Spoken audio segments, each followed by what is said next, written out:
ada orang yang mengalami situasi yang gelap, bikin sesak karena pekerjaan, karena di rumah tangga, karena di kampus, karena di kehidupan. Tapi Anda amalkan, begitu Anda mengamalkan zikir yang sama dan menikmatinya, wa kadzalika nunjil mu'minin. Kredit yang belum lunas, riba yang belum tuntas, lilitan utang dalam setiap taraf hidupnya, bukan hanya akan dijamin tenang hidupnya, tapi orang ini akan langsung mendapatkan cinta Allah Subhanahu wa taala. Lihat sini. Baik, fokus. Jika kita ingin mendapatkan kemudahan dalam hidup, kenyamanan, kenikmatan, maka kunci yang pertama kata Allah, fokus baik-baik, perhatikan, ikutilah, temani, dempetin. Ya, oleh kita sandingkan kehidupan kita itu dengan golongan-golongan yang paling utama. Wa hasuna ulaika rafiqa. Dan mereka itu sebaik-baiknya model kehidupan yang harus kita ikuti sampai dempet ikuti dengan dekat sekali pola kehidupan mereka. Siapa mereka ini? Mereka itu adalah orang-orang yang selalu taat kepada Allah dan Rasul. Taat. Makanya ayatnya dibuka dengan kalimat Quran surah keempat ayat 69, wa may yuti'illaha war rasul. Siapa yang mau menaati Allah dan Rasul, taati. Ikuti. Nah, model kehidupan yang taat kepada Allah itu disebutkan oleh Al-Quran ada 4 golongan utama.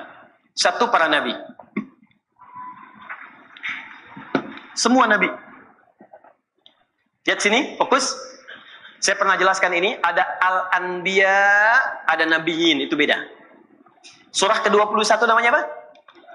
Al-Anbiya. 22? Al-Hajj. 23? Gini lah, 114? Anas, Masya Allah. Gampang, cepet ya. 21 Al-Anbiya. Ya, Al-Anbiya. Awas, penting menghafal nama-nama surat Al-Quran untuk memudahkan hafalannya. Ya, kami buka karantina, alhamdulillah nih, golongan angkatan kedua itu ada yang hafal 15 hari 30 juz. Ya, saya bahagia sekali. Ada yang 15 hari, ada yang mungkin hari ini selesai itu. Hari ini selesai insya Allah. Ada yang 18 hari, ada targetnya 30 hari, ada 15 hari itu selesai. Ya, jadi cintai, kenali ayat-ayatnya. Ya, bahkan sekarang orang-orang saja melamar sudah syaratnya Al-Quran tuh. Ya, kamu namanya siapa? Masya Allah, saya Anas Pak. Baca surat Anas, baca bagus. Ada siapa yang kedua? Saya Torik Pak. Baca surat At-Torik, baca bagus. Ada yang ketiga siapa? Udah pucat wajahnya. Masya Allah, saya Yusuf Pak. Yusuf. Wah, tapi memang nggak hilang akal. Cuman panggilan sehari-hari kulhu. Udah sini. Ada Al-Anbiya, Anbiya.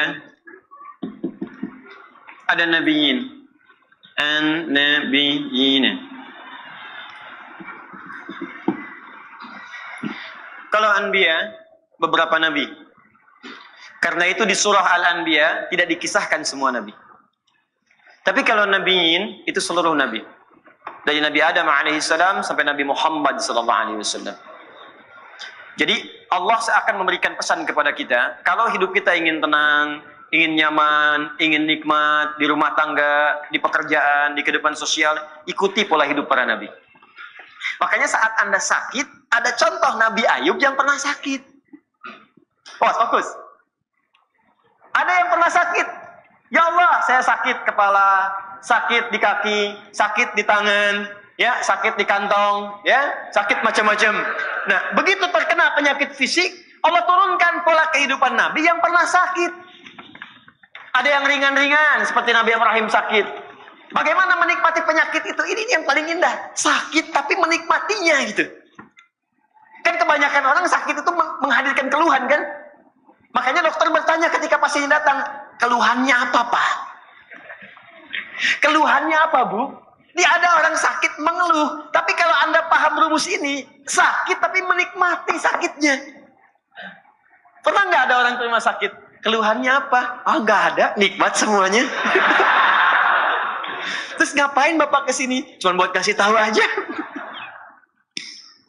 Orang semua sakit itu ditanya keluhan, yang ini tidak, menikmati sakitnya. Nabi Ibrahim sakit, Ketika sakit, Quran surah ke-26 ayat 80. Wa idza maridtu fahuwa yashfin. Kalau saya sakit, pasti Allah sembuhkan. Enggak ada keluhan. Allah, Engkau yang memberi saya makan, Engkau yang memberi saya minuman, Engkau yang menghidupkan saya, Engkau yang mewafatkan saya. Seperti Engkau menyehatkan saya dengan makanan dan minuman, saya sakit pun pasti Engkau sembuhkan. Enggak ada keluhan yang keluar. Yang dahsyat Nabi Ayub. Ketika Anda berkata, itu kan penyakit biasa Ustaz. Tapi saya ini kena jantung. Jantung. Tapi kan masih hidup, Bu. Kematian itu tidak ada hubungan dengan jantung. Kematian itu dengan ajal. Ada orang nggak sakit jantung pun kalau sudah tiba waktunya meninggal juga. Gitu. Tapi kan ginjal saya tidak berfungsi. Tapi kan mata ibu berfungsi. Ya. Tapi kan telinga bapak berfungsi. Lisan kita berfungsi. Maka ketika ada orang mengeluhkan penyakitnya, Allah turunkan penyakit yang paling dahsyat yang pernah dialami oleh seorang nabi, yang tidak pernah dirasakan oleh orang sebelumnya dan tidak akan pernah dialami oleh orang setelahnya. Supaya nggak ada yang mengeluh lagi. Ketika mengeluh, Allah kemudian balikan. Ini aja nabi saya uji, dia nggak mengeluh. Kamu bukan nabi, kenapa mengeluh? Tapi kan dia nabi, ya Allah. Diturunkan ayatnya. Kalau ada orang yang bukan nabi pun mengikuti amalannya, maka saya akan berikan kenikmatan yang sama seperti dia mengalaminya. Maka turunlah Quran surah ke-21 ayat 83 sampai 84 itu.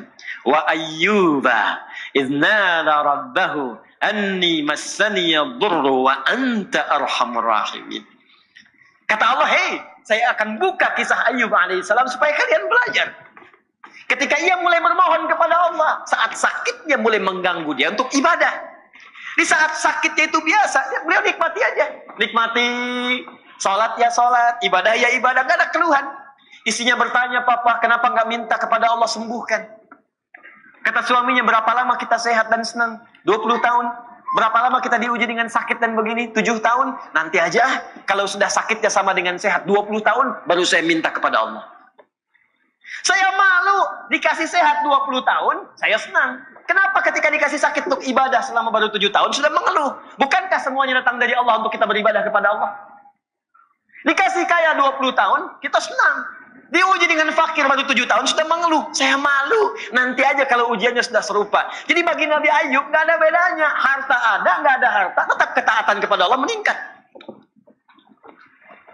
Sakit dan sehat nggak ada bedanya bagi beliau. Sehat ujian untuk beramal sempurna, sakit untuk banyak istighfar. Bukankah ketika sakit ada peluang dosa kita diampuni? Dikala cara berpikir kita seperti Ayyub alaihissalam, diajarkan ini zikirnya. Apa jawabannya? Fastajabna. Fakashafna ma bihi min dhurrin. Wa atainahu ahlahu. Wa mithlahum ma'hum rahmatan min indina. Belum selesai sampai sini. Wa dzikra lil 'abidin.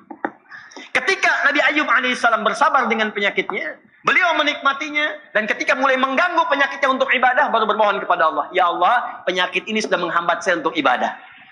Jadi minta sembuh itu bukan sekedar minta sehat, supaya ibadahnya nggak keganggu.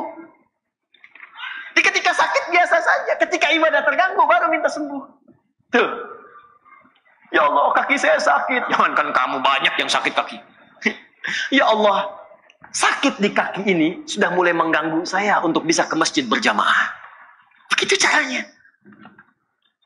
"Ya Allah, kepala saya sakit." Banyak yang sakit kepala. "Ya Allah, penyakit di kepala ini sudah mulai mengganggu saya untuk khusyuk berzikir kepadamu." Itu caranya. Jadi begitu Anda menikmati itu untuk kepentingan ibadah, ditutup dengan kalimat wa dzikra lil 'abidin. Ini aku ingatkan untuk hamba-hambaku yang lain selain Ayub. Jika kalian mengalami hal yang serupa, amalkan amalan seperti Ayub merasakannya. Nabi, Anda berdagang, Anda bisnis, Anda bekerja, Anda berdakwah, Anda mengajar. Apa Anda kira akan mudah menyampaikan semua itu? Belum tentu. Kadang-kadang ada saingan, Anda yang ikut tender, mereka yang menang, padahal nggak ikutan sama sekali. Ada yang kemudian berusaha menyingkirkan, menyungkurkan. Ada yang mengajar juga, kadang-kadang ada yang menyoal. Bukan cuma Anda, bahkan ada seorang nabi namanya Yunus alaihissalam. Berdakwah, bekerja dengan baik, disoal oleh orang sampai diusir dari kampung. Masuk kemudian ke perahu, dilempar, ditelan ikan paus. Anda bayangkan, Anda masih hidup sampai sekarang, beliau di dalam perut ikan paus. Tapi kau masih bisa nikmat aja zikir. Idznada fi dhulumati, ya. Baca ayatnya wa dhannuni Baca ayatnya 86 sampai 87-nya. Wa dhannuni idh dhahaba mughadiban, ya, wa dhanna an lan naqdiru alaihi wa nada fi dhulumati alla ilaha illa anta subhanaka inni kuntu minadh dhalimin. Tadinya gelisah, nggak enak tuh. Ditelan dalam perut ikan paus. Kira-kira tuh di dalam perut ikan paus itu, maaf ya, terang atau gelap? Udah pernah masuk? Pengap atau nyaman? Ya, kita kebayang aja pasti pengap, sempit pengap. Dalam perut ikan yang sangat besar itu sempit pengap, tapi masih bisa berzikir kepada Allah. La ilaha illa anta subhanaka inni kuntu minadh dhalimin. La ilaha illa anta subhanaka inni kuntu minadh dhalimin. La ilaha illa anta subhanaka inni kuntu minadh dhalimin. Allahu akbar. Apa jawabannya? Fastajabna lahu. Ya, wa najjaynahu minal gham. Perhatikan jawabannya. Tadi Nabi Yunus alaihissalam masuk ke dalam perut ikan paus. Tapi ketika dijawab doanya, jawabannya bukan mengeluarkan beliau dari perut ikan paus. Ya, kalau mau konsisten, fastajabna lahu wa najjaynahu minal hut. Kami jawab doanya, kami bebaskan dia dari perut ikan itu, kami keluarkan. Tapi yang terjadi adalah kalimatnya indah. Fanajjaynahu minal ghammi. Gham. Apa itu gham? Gham itu awan gelap yang menaungi. Gelap. Tiba-tiba gelap. Bahasa Spanyolnya puek. Udah siang, masih siang, udah gelap. Gelap. Fokus. Jadi ada ghamam, ada gham itu beda. Kalau ghamam itu awan teduh yang menaungi. Ghamam. Al-Baqarah ayat 57. Wa dhallalna 'alaikumul ghamama wa anzalna 'alaikumul manna wassalwa. Paling kiri sebelah bawah. Ayo, mana Qurannya? Dia ada ghamam, ada gham. Kalau gham itu awan gelap yang menaungi. Maksudnya ini bahasanya tinggi, bukan awannya. Tapi suasana gelap yang mencekam. Kadang kalau orang sedang ngelihat awan gelap, siang-siang gelap, perasaannya bagaimana? Gak enak ya? Gak enak, jalan gak enak, perasaan gak enak. Yang dimaksudkan di sini bahasa kiasan. Ada orang yang mengalami situasi yang gelap, bikin sesak, seperti Nabi Yunus berada di perut ikan paus. Suasana gelap, bikin sesak. Mungkin tidak harus masuk ke perut ikan. Anda ikut pekerjaan, tiba-tiba dijahili oleh orang. Anda yang difitnah, bukankah gelap? Pulang-pulang siang tapi sudah longlai. Nyampe rumah nggak ada senyum. Anda yang ikut ujian, begitu mau wisuda, ada nilai yang hilang belum sampai, tiba-tiba gelap. Anda yang sudah mau lamaran, besok mau nikah, tiba-tiba pasangan berubah keputusan.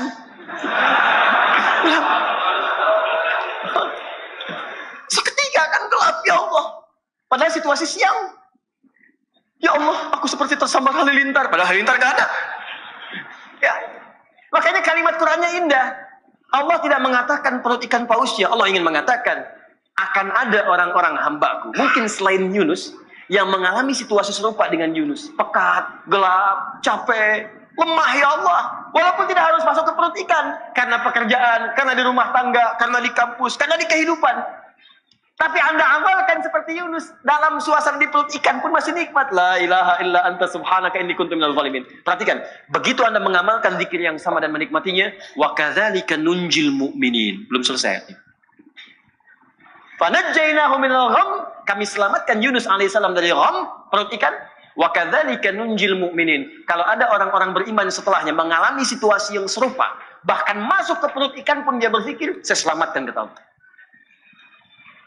Atau bukan perut ikan, perut rentenir,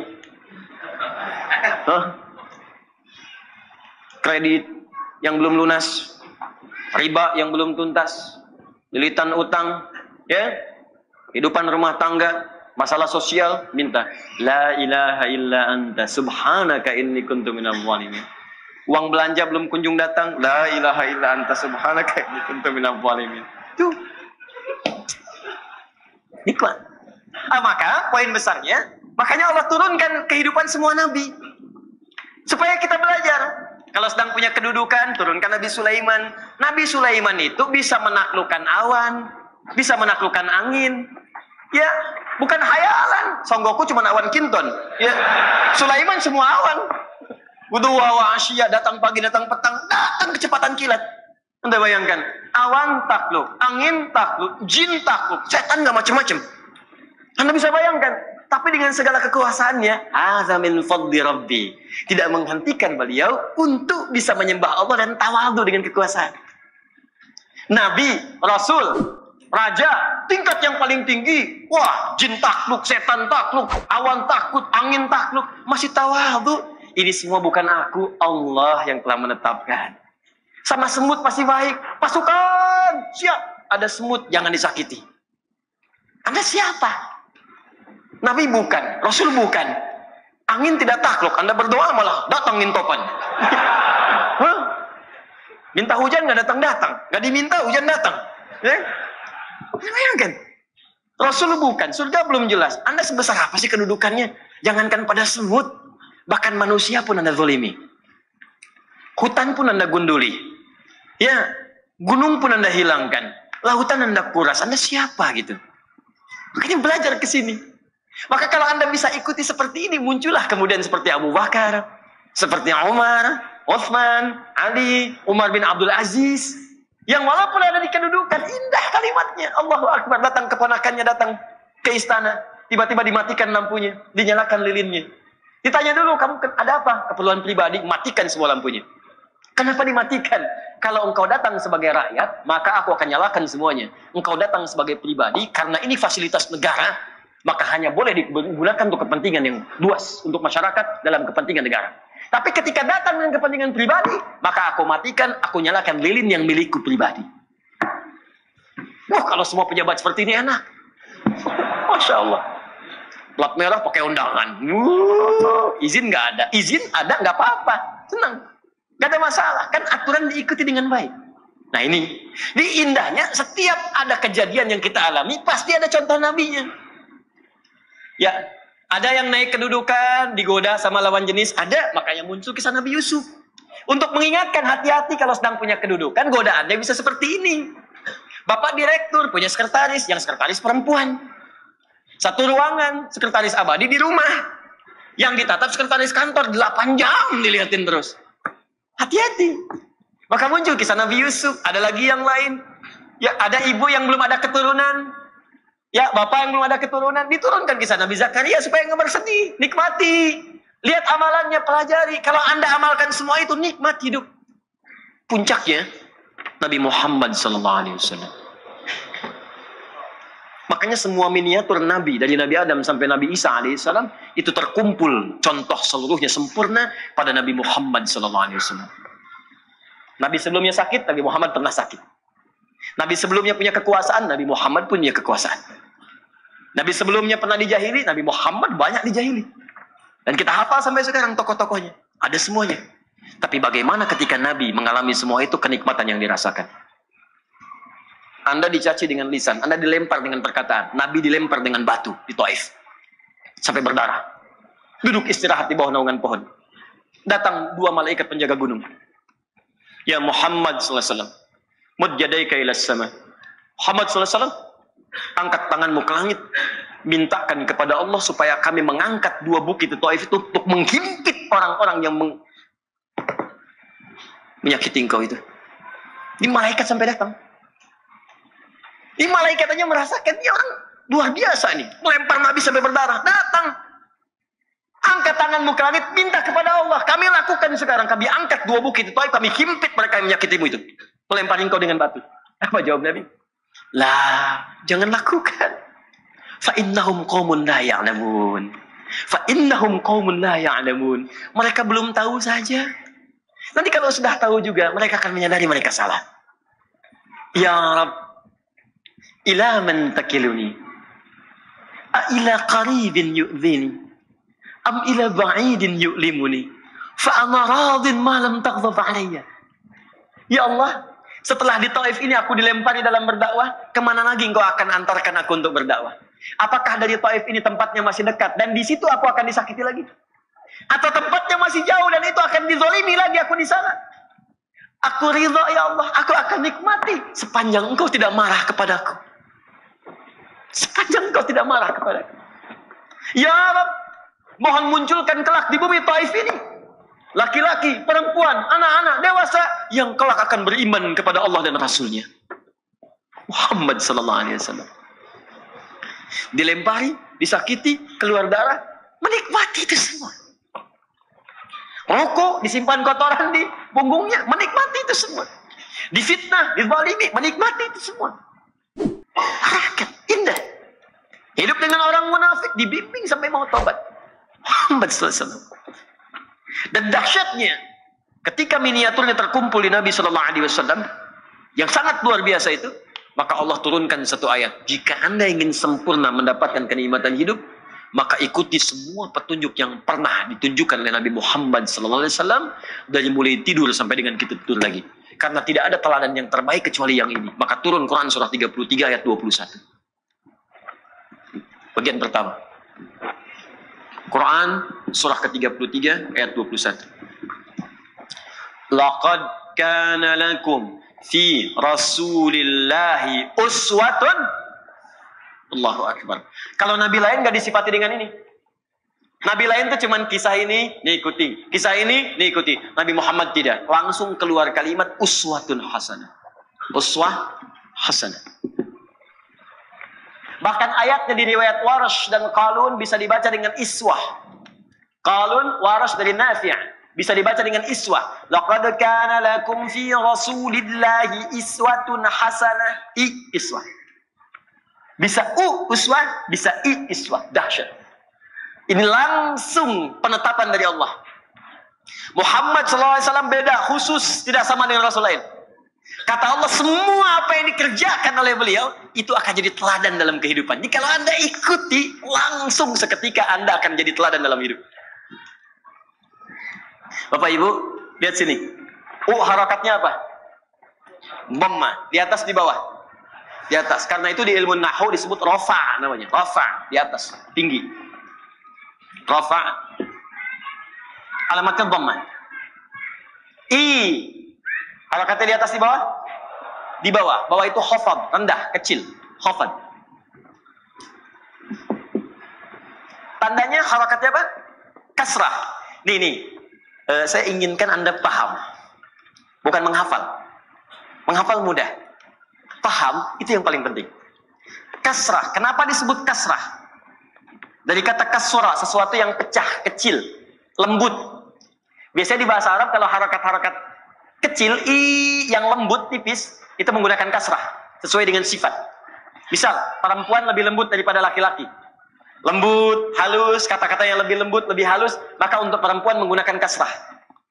Laki-laki lebih terbuka, anta, anti, jazakallah khair, jazakillah khair, Jadi kalau ibu ingin mengucapkan selamat, terima kasih, kalau ke laki-laki pakai ka, jazakallah. Kalau ke perempuan pakai jazakillah, jangan tertukar. Ya, saya pernah mengajar pakai batik, pakai peci apa, begitu selesai Ustaz, jazakillah khair. Masya Allah. Alhamdulillah. Di kasrah artinya pecah. Karena pecah jadi mengecil. Fathah terbuka.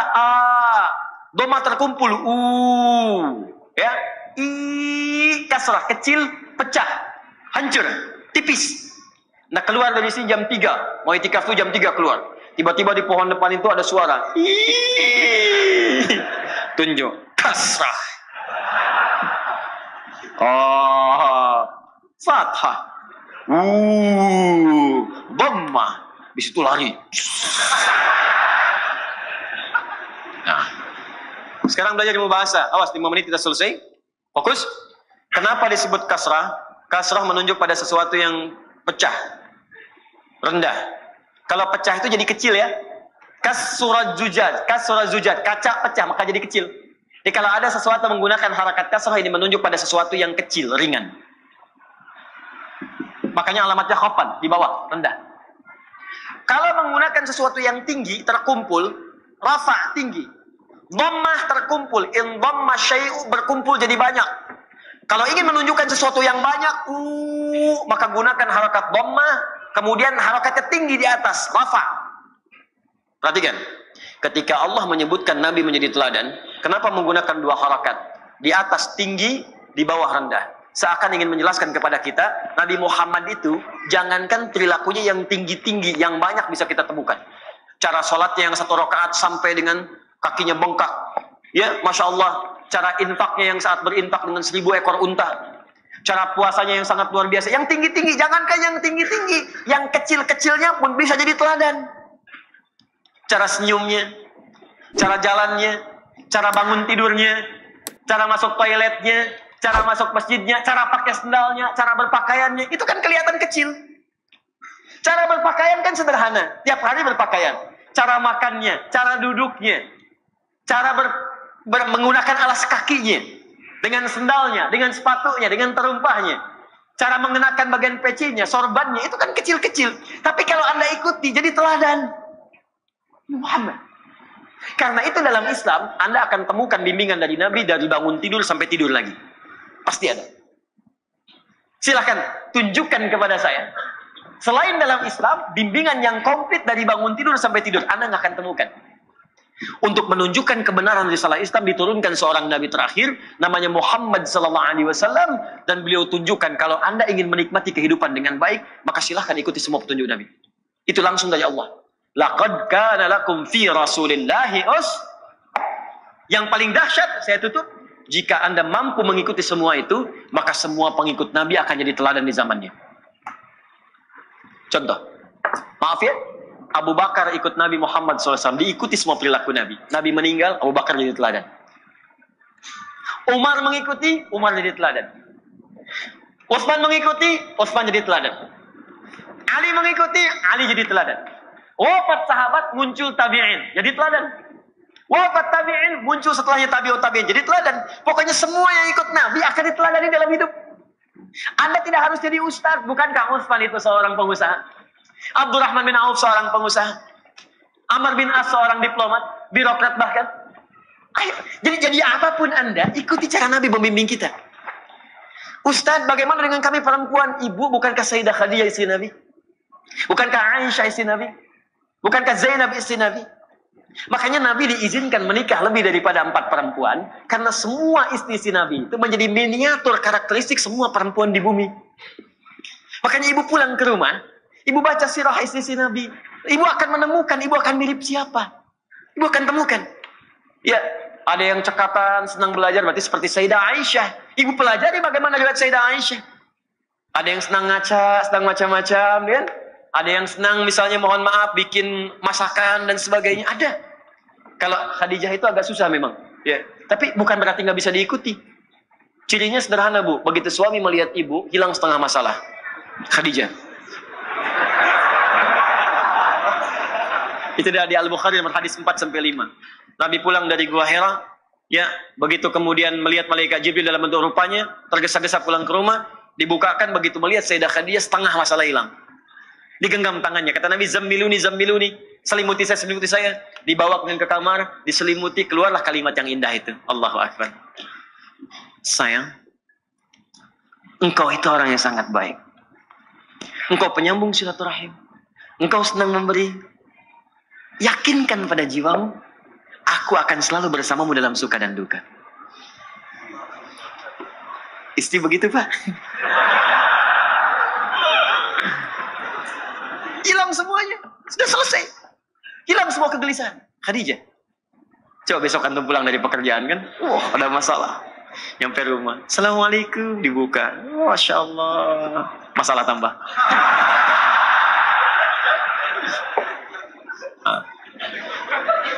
Dan bonusnya, saya akhiri. Bonusnya, orang yang mampu mengikuti Nabi SAW dalam setiap taraf hidupnya bukan hanya akan dijamin tenang hidupnya, tapi orang ini akan langsung mendapatkan cinta Allah Subhanahu wa taala.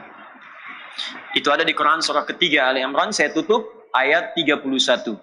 Qul in kuntum tuhibbunallaha fattabi'uni yuhibbukumullah wa yaghfir lakum dzunubakum. Katakan Muhammad, katakan pada umatmu, jika mereka atau kalian serius mencintai Allah, maka buktikan cinta itu dengan mengikuti semua petunjuk Nabi Muhammad SAW.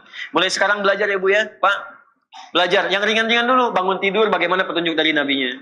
Mau makan petunjuknya bagaimana. Niatkan untuk mencintai Nabi. Niatkan untuk mengikuti Nabi. Jalan bagaimana Nabi berjalan. Berpakaian seperti apa Nabi berpakaian. Niatkan. Kalau Anda lakukan itu, yuhibbukumullah. Maka bonusnya Allah langsung mencintai kita. Kalau Allah sudah cinta, wa yaghfir lakum dzunubakum, maka dosa-dosa kita akan diampuni oleh Allah Subhanahu wa taala. Nah, tidak cukup dengan amin, kita usaha dulu. Ciri orang yang diampuni dosa, maka akan dijaga semua perbuatan tubuhnya terhindar dari maksiat. Maka kalau Anda sudah bisa mengikuti Nabi, kata Allah, mata akan dijaga dari maksiat, tangan dijaga dari maksiat, kaki dijaga dari maksiat. Maksiat itu buruk, lawan buruk itu baik. Maksiat itu sumber kegelisahan. Makanya orang yang maksiat itu gelisah. Gelisah lawannya tenang. Karena itu ketika maksiat sudah tidak ada dalam diri kita, orang ini hidupnya akan tenang dan pasti selalu akan ada dalam kebaikan. Itu puncaknya. Nah, Ustadz, saya bukan Nabi, saya bukan Rasul. Bagaimana saya manusia biasa bisa meniru kehidupan Nabi? Maka belajarlah pada 3 golongan. Ada siddiqin, ada syuhada, ada solihin. Siapa siddiqin? Siapa syuhada? Siapa solihin? Apakah nama orang? Ataukah nama tertentu? Kita akan bahas insya Allah di pertemuan berikutnya untuk bisa mengkaji sehingga pulang dari pengajian ini kita bisa memutuskan apakah Anda menjadi siddiqin. Jadi bikin peta hidup Pak, Bu. Dah, saya mau berubah nih, saya mau hijrah. Mulai malam ini saya akan jadi siddiqin. Mama, besok Papa jadi siddiqin insya Allah. Maksudnya Pak ganti nama? Bukan. Ini, begini. Bikin kurikulum. Sekeluarga. Ada yang, saya nggak sanggup siddiqin. Saya maunya syuhada aja. Maka apa amalan-amalan menjadikan Anda syuhada? Saya nggak sanggup syuhada, saya mau solihin aja. Ya, maka Anda masuk golongan solihin. Tapi seperti apa makna itu semua? Kita akan dapati insya Allah di pertemuan berikutnya. Dan mudah-mudahan tidak termasuk dalam golongan waladdallin atau maghdub alaihim. Baik, itu yang kita bahas pada kesempatan malam hari ini.